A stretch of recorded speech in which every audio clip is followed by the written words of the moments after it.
Welcome, everybody.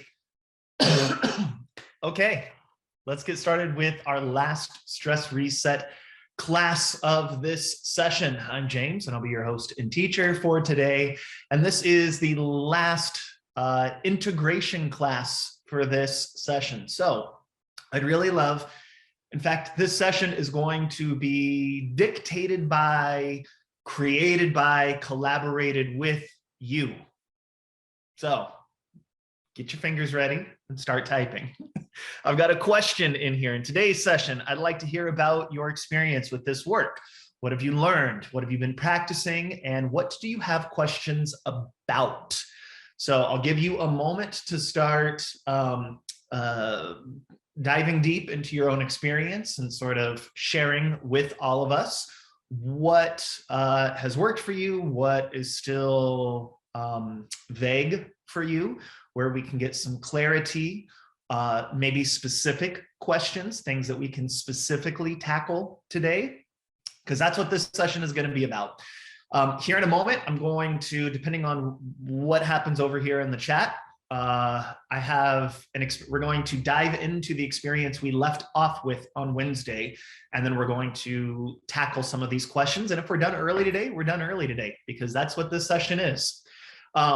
Also, there's no Bob Ross today. So I want to thank everybody who was on Move Lab yesterday for sticking with that. Bob is on administrative leave for his behavior, and he'll be back with us for the next session. And he wants to thank everyone for welcoming him into CommunityFIT. I'm so bummed. Yeah, Alicia says, I'm so bummed I missed it. Yep, it was a spectacle. The stretch sessions have helped my body not cramp. Great. So the stretch sessions from Move Lab there, Jacqueline, or great. How about for stress reset? So what has worked for you from stress reset? We're going to try to keep it class per class. So I'm so grateful that the Move Lab stuff has worked for you. And now I'm really curious to know what have we gleaned from the stress reset? Because you're helping us sort of, by us, Alicia and I, co-create this class so that it's more meaningful, it's more impactful for you as we progress with it into the future. So whatever information you have, we always read over everything and take everything into account and create future sessions from what we find out in these sessions. So I'm curious to know. Okay, guys. Oh, great. Orientation is one of the best tools that helps me to feel grounded and calm my anxiety. Also, the butterfly kiss tapping. I can feel my breath slow down when I do that. Thank you, Alicia. I'm grateful for that. So here is where we're going to start off with today. And maybe it might even give us a chance. Keep them coming as I talk. Keep them coming. I'll check in. This will even give us an opportunity to figure out what we can resource, because I'm going to take us into the stress experience that we had on Wednesday, and then go radio silent for a few moments. I'm going to leave it up to you to sort of figure out how to get yourself to downregulate. So for stress reset, what has worked for me is the grounding by looking around the room. Great. Administrative leave. Yes. I've not attended these past 2 months as I moved stress reset to outside. So I do not have more feedback. No worries. Thank you. Okay. So here we go. As we talked about on Wednesday, this feels really important, and we just sort of ran out of time to go into it. One of the most profound things you can do for resetting your stress. And when I say reset your stress, let's be even more clear about this, because I've been giving this a lot of thought in the context of my work and sort of what it is that I do. A Western model would have us believe that we can get rid of stress. A Western model will have us believe that we can do a thing that will alleviate or make better or get us to a destination that is a preferred destination, right? So that might look like, what is the pill I take? What is the exercise I do? What is the food I intake to get skinny, to get fit? What is the thing, what is the practice, the tool I do to reset my stress. What does resetting your stress even mean? All of that stuff, right? That the Western model would have us believe that we do a thing to end up at a destination and that the destination is the goal. What I'm more interested in is the process from when we become aware that there is a disruption, that there's a dysregulation, and how do we begin to metabolize, contextualize, and process through what is going on. And with that process comes the ability to be okay with and integrate your story, your history, the stress, all of the stuff that you believe is negative about you, all of the stuff you have shame around, all of the stuff you have grief around, all of your wants, needs, desires, it all of a sudden begins to make sense and carries and feels lighter when you have resources to be able to process, contextualize, and metabolize your life and your history and all of that, right? So with that, one of the best tools we have is to actually begin to deliberately practice stressing ourselves out and stressing ourselves out from a nervous system perspective. Because again, I'm not advocating here that you go and jump into a cage with a lion or get into a fight with your boss or anything like that, although that would certainly stress you out and work really well for this exercise. Possibilities include taking a cold plunge, cold shower, ice bath, doing some extreme physical labor. So picking up bricks and stone and dirt and moving it, or the more modern version, going for a very brisk run, lifting, Olympic lifting some heavy weights, doing some extreme cardio where your nervous system, your body gets stressed out, where your blood pressure rises, your breathing changes, your metabolism changes. How we're going to simulate that here is cyclical rhythmic breathing or hyperventilation. As I pointed out on Wednesday, if you suffer from panic attacks or you are predisposed to high anxiety, please pause on this until you can be in an environment where you are therapeutically supported, meaning that someone is there to help re-regulate you if your stress fever spikes too high, right? And you know who you are. So this is not me telling you, you have to do this. This is me saying, I'm going to guide myself into this deliberate stress mode for 5 minutes today. We're going to go for the full 5 minutes.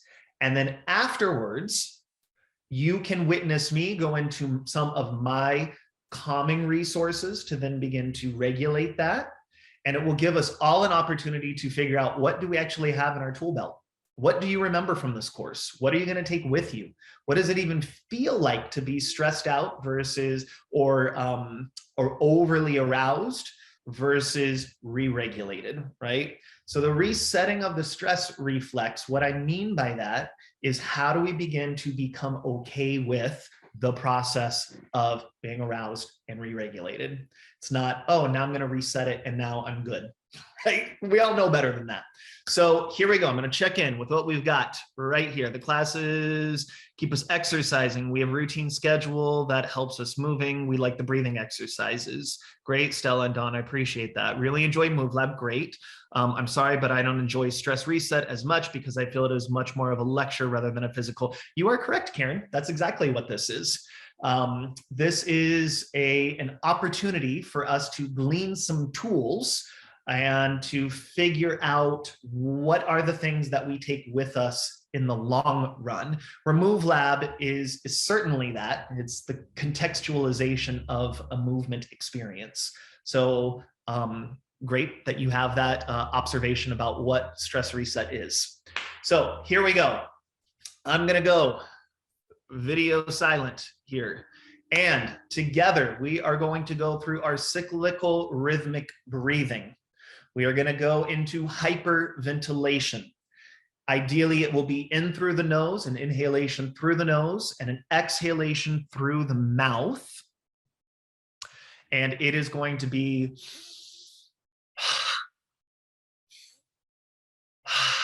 and it can be slow, or you can make it quicker. Again, we're going to go for 5 minutes. About every 20 to 30 breaths, I'm going to suggest that we pause and hold our breath, then take in an inhale, exhale, and repeat. You don't need to do any of the counting. I will do that for us. Nice inhale to prepare. Exhale. And together, inhale, exhale.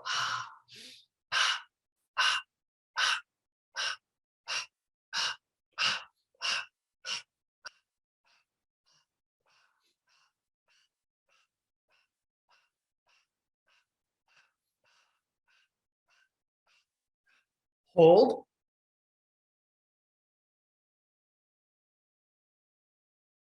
When you feel ready, take in your inhale, let out an exhale, and repeat.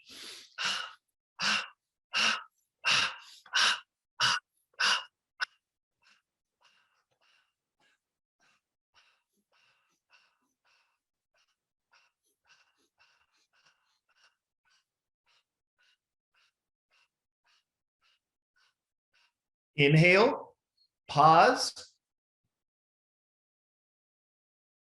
When you feel ready, exhale and repeat.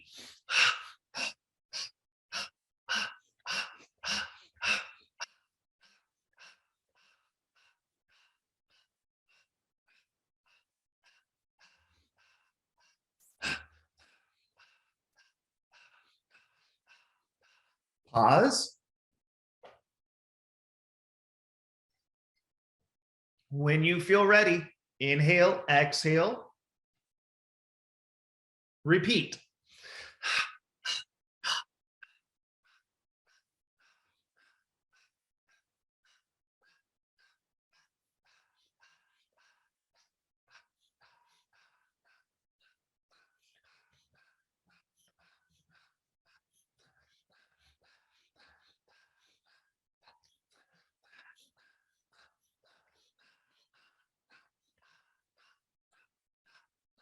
Pause. Hold the breath. When you feel ready, inhale, exhale, repeat.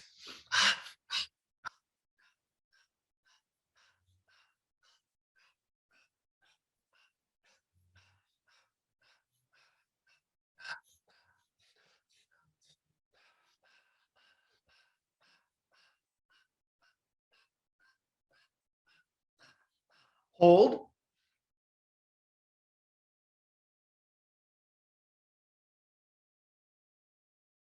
When your body feels ready, inhale, exhale, repeat.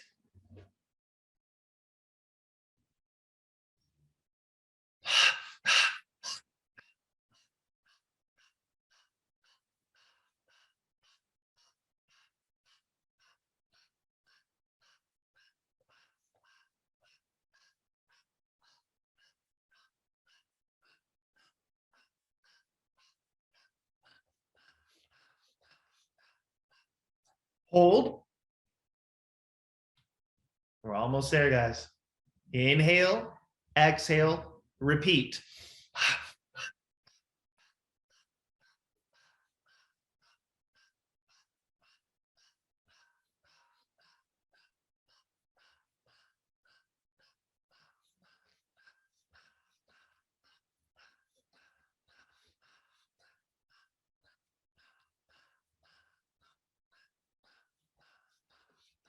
Hold. Inhale, exhale, repeat.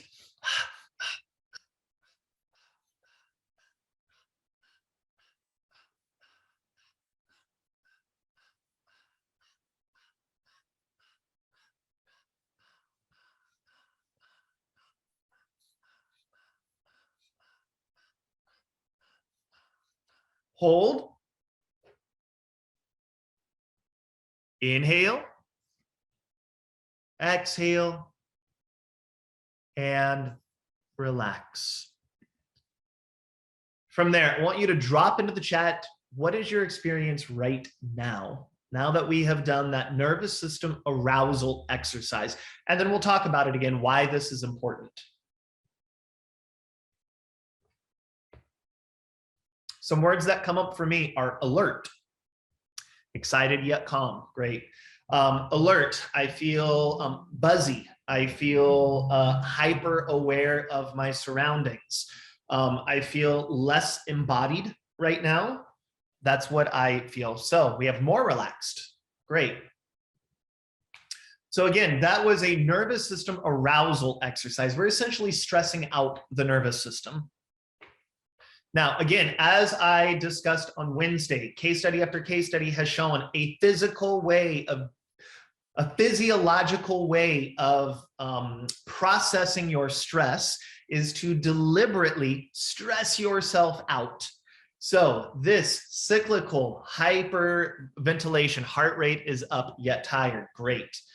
This stressing out of your nervous system for 5 minutes a day. More isn't more. You can see we weren't even at 5 minutes. It was like 4 minutes and 37 seconds. 5 minutes a day for 2 weeks, committing to this practice, if it's available to you, for 5 minutes a day for 2 weeks, will begin to reset and physiologically, when I say physiological, I mean physical, biologically in your body, begin to process and deal with your stress by making your system, you, better at dealing and coping with and understanding the sensation of stress. So now that we all have created stress in the system, let's work on re-regulating it. So I'm going to choose to do 5 physiological sighs. Again, if you're new to this or you need a refresher, physiological sigh is inhale, inhale, exhale. It is the opposite breath of what we just did. So inhale, inhale, exhale.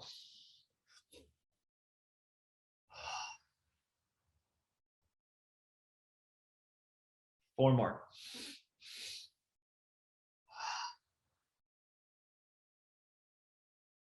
3 more.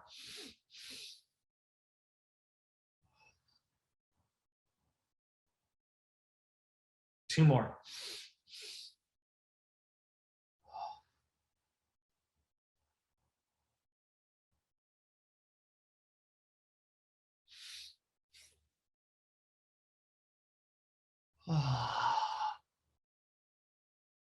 For me, I'm feeling inclined to go into some of the touch work. So I'm going to bring my hands together, get them warm.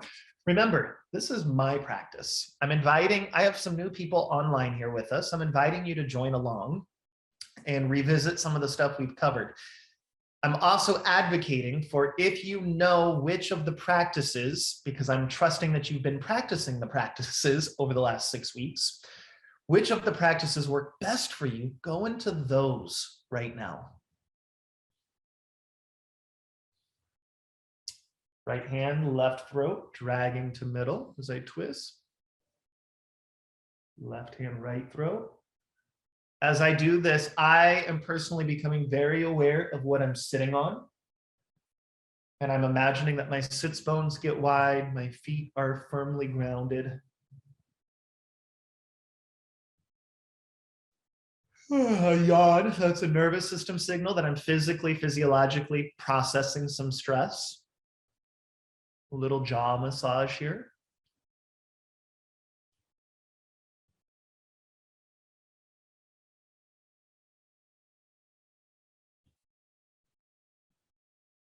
I'm feeling the urge to go into the little butterfly taps.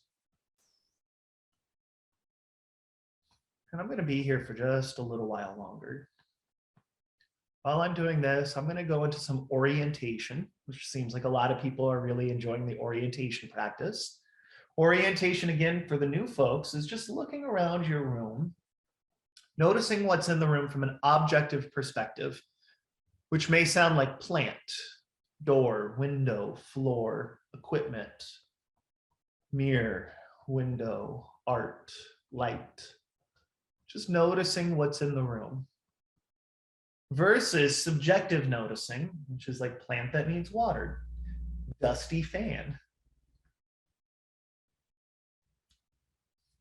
A little chest massage for myself. Remember, this is just what I'm choosing to do. This is not correct for you. Correct for you is what we've done over the last few weeks of going, here's a palette of choices. What are the few things that work well for you? They may be the same as me.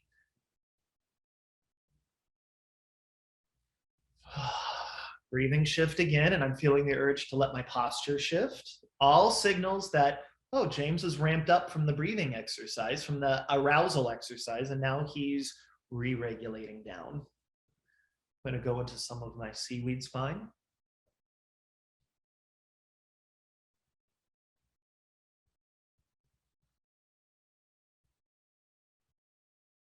I'm going to ground myself, center myself, take a nice inhale. Let out a sigh.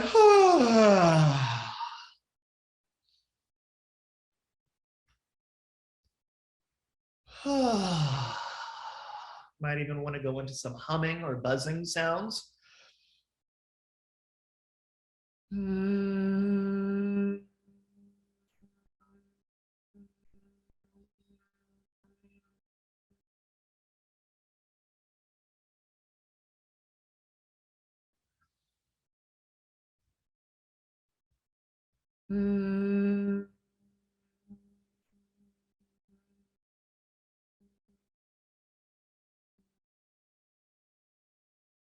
For me, it's going to take one more of those. Little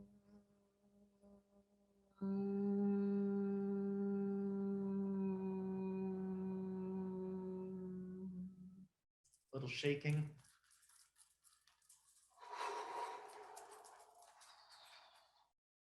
And then another check-in. What do you notice now about your experience? In comparison to after doing the 5 minutes of the arousal exercise, now that we've had about 5 minutes of a down regulation experience, what is the shift?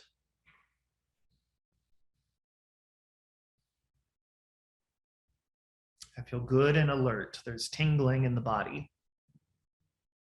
Good. Anyone else want to chime in?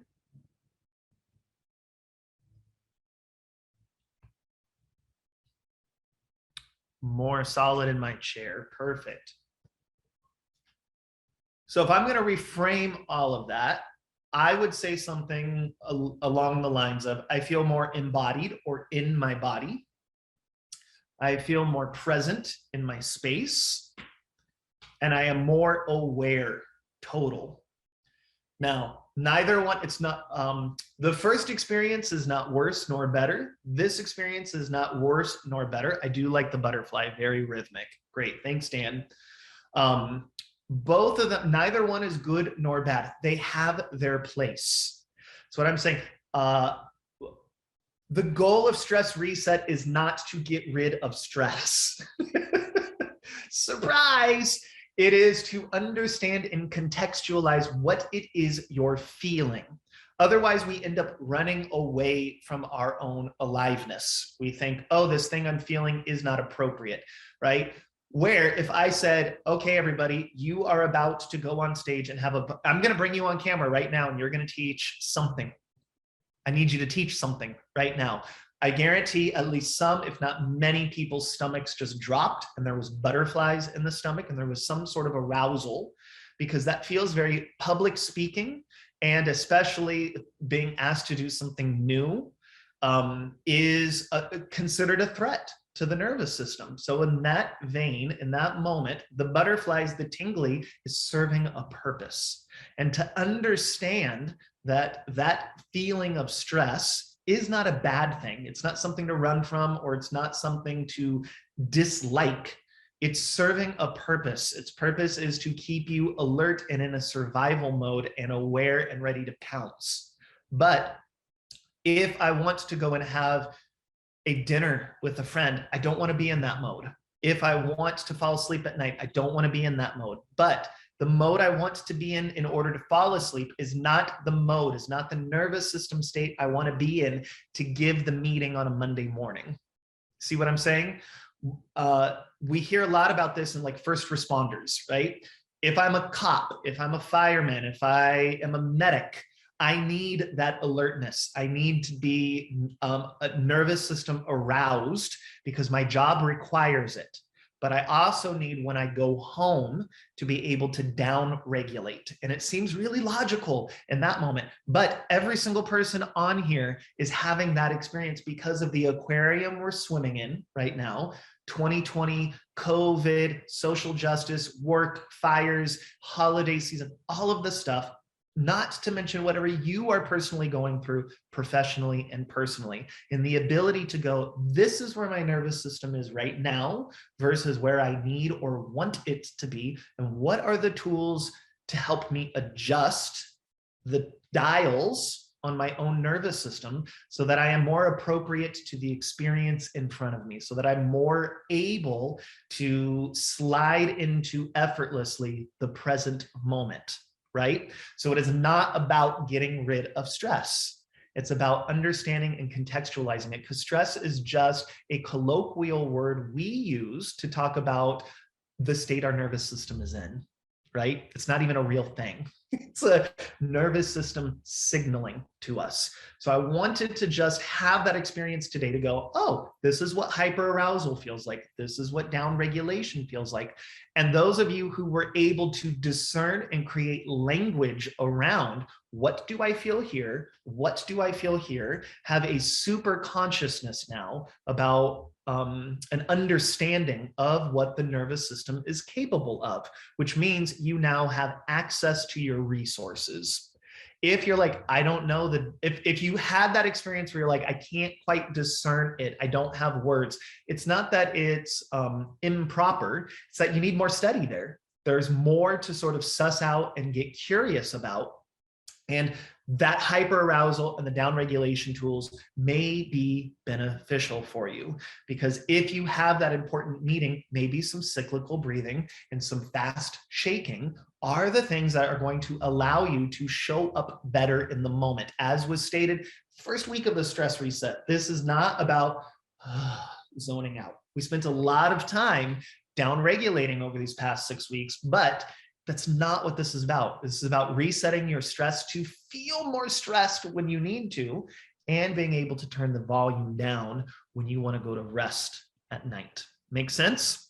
Okay, so what else do we have here? How is that landing with everyone? We have just a few short moments left, and I would love to answer any questions. If not, I'm going to end us with the spaciousness practice because it is a very good takeaway. It sort of helps guide us towards what are the things we want to feel, and helps us cultivate language around the things we've explored today and over the past 6 weeks. Okay, so we're going to go into that. Spaciousness practice. For some of you, you've explored this with me before. For the rest of us, go back into that orientation practice of just looking around, naming things in the room. Then, instead of noticing the things that are in the room, begin to notice the spaces in the room where there is not a thing, meaning the spaces you can move through, walk through, the spaciousness of the room. And notice how, even though there seems like there's a lot in your room, for most of our spaces, there is more spaciousness. And if there's not more spaciousness, we have a pathological name for that. That's hoarding. We know what that is. That is a problem, right? When there's too much stuff, it is palpable. It feels not good. Our nervous system picks it up as, oh, we couldn't move through this easily, and I don't like that. This becomes an obstacle if a threat comes in the room. So I'm just noticing the spaciousness in the room. Go look at that. There's a lot of space here. This is why outdoor spaces feel so therapeutic to our nervous system. There's more spaciousness than there is stuff, amongst other reasons. Then close your eyes or keep them open. And in your own body, begin to look into your own body and go, where in my body right now feels more spacious? It could be upper body, low body, front body, back body. It could be specific. My right shoulder, my left big toe. What does that spaciousness feel like? Like, how were you able to notice it?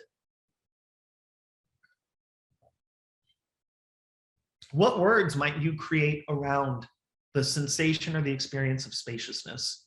Does it feel warm? Does it feel cool, red, open, cloudy, clear, fuzzy, prickly? What does spaciousness feel like? Throbbing, silky. Then in contrast, begin to notice a place that feels very much less spacious. It might feel painful, congested, tight, in dis-ease. And how were you able to distinguish that? What words might you use around that? It might be the opposite words of spaciousness or something totally different. But as you notice that thing that feels tight, in pain, lacking spaciousness, notice that all around it is spaciousness, in the way that when you notice a chair in the middle of the room, you can only notice the chair because there's space around the chair. And the more you notice the spaciousness around the lack of spaciousness, the more that congestion, that pain, that discomfort begins to absolve and dissolve into the spaciousness, so that you literally become more centered, grounded, and attuned to spaciousness. And how that might apply to what we've covered over the last 6 weeks and even today. As you choose exercises, tools from your tool belt, which ones feel the most spacious? Which ones allow and cultivate spaciousness in your body? What words did you use to talk about spaciousness? And how can you get more of those words into your everyday life?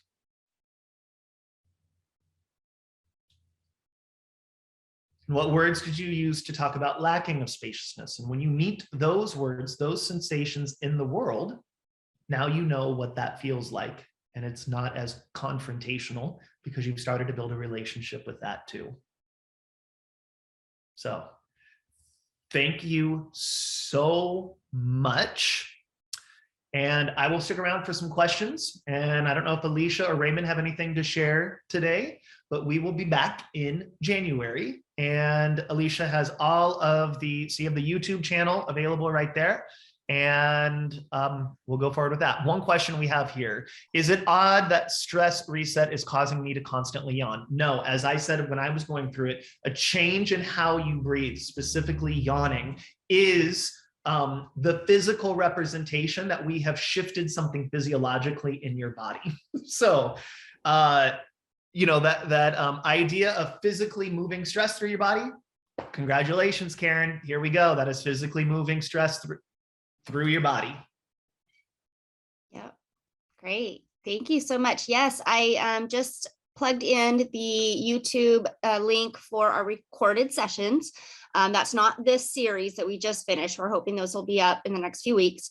But the other 2 series that we did, you can find all 48 classes there. I also just uploaded, for those of you who are Western Health Advantage members, I just uploaded our wellness flyer that has all of our wellness programs that are available to you. So if you wanted to download that or take a look at that, it's there for you. Other than that, thank you so much, James, for all of your expertise and for bringing darling Bob Ross into our lives. And I was going to text Raymond yesterday and have him send me the link, but I think we'll get it. He'll give it to me next week. I usually get him like a week later. So I'm going to go back and watch that. Be prepared, Alicia. So, I'm doing better. Raven and James know I've been dealing with really horrible allergies this last week or so, but I think I finally have them under control. So I'm glad I was able to be here with you all today. As always, you can reach out to me with any questions. CommunityFIT@westernhealth.com. Everyone who's on class today, you do not need to re-register for the next block coming up in January. Just pay attention to your email, because you will get an email with a new Zoom link to register on. It's always going to change. Every series that we do will be a new Zoom link. So just watch for that. And other than that, happy holidays, everybody. Thank you, Raymond, for always being here to help us out with things. And just looking forward to 2022. Things are looking up, right? Well, I'm a Pollyanna. well, So. you know, we're just gonna go into 2022 with 0.0 expectations, right? Right. We're just gonna slide right in, and whatever happens, happens. That's right. And we will hope for the best. Somebody said it was basically like 2020 part 3. So Yeah. Oh, I see. We'll see. I've stopped watching the news. I would rather put my head in the sand and pretend that I don't know what's happening out there. So in my mind, everything's getting better. Yeah, you know, I saw a meme the other day. It was like, notice how no one is saying 2022 is going to be a better year. Like, I think we learned from 2020 and 2020. So I'm just like, we're moving into another year. And we will see. Just be present with whatever is. Right. I'm just looking forward to 2030. Let's say Raymond. Things have to be good by then. That feels hopefully safer. Yes. All right, everyone. Have a happy and safe holiday. Stay well, and we will see you next month. Yep. And next year. Thanks, everybody. All right. Thank you. Bye-bye.